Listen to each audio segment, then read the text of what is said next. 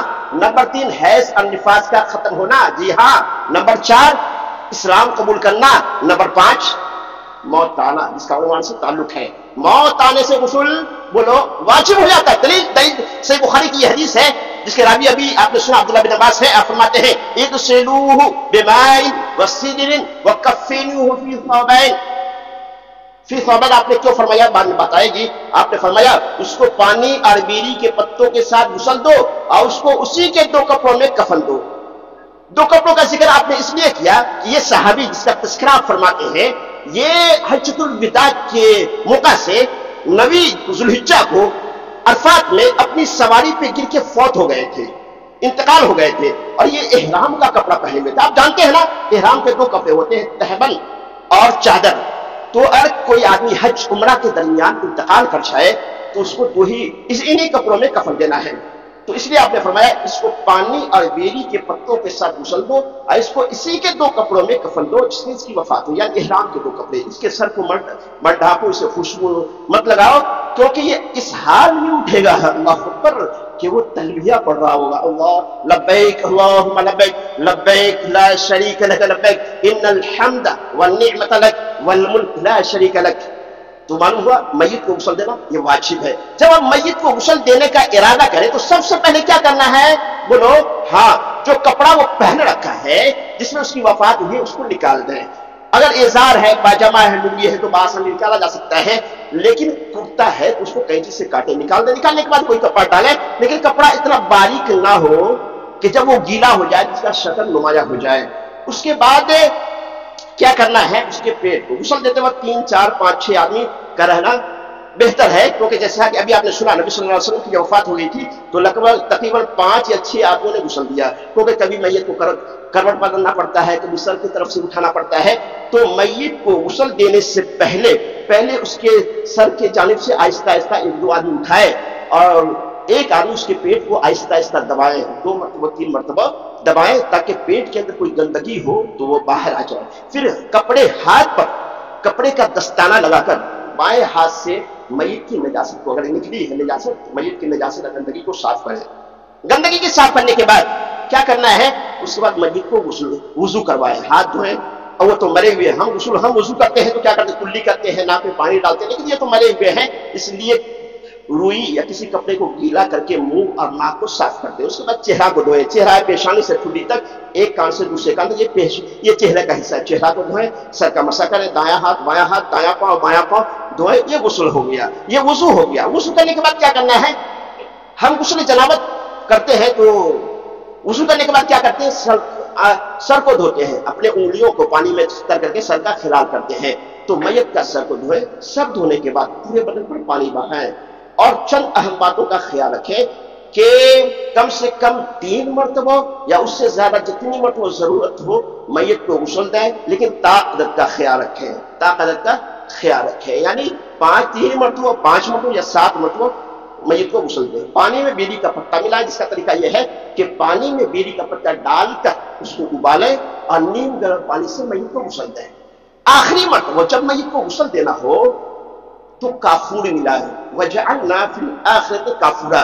آپ نے فرمایا، دلیل میں بعد میں بتا رہا ہوں، آپ نے فرمایا کہ آخر مرتبہ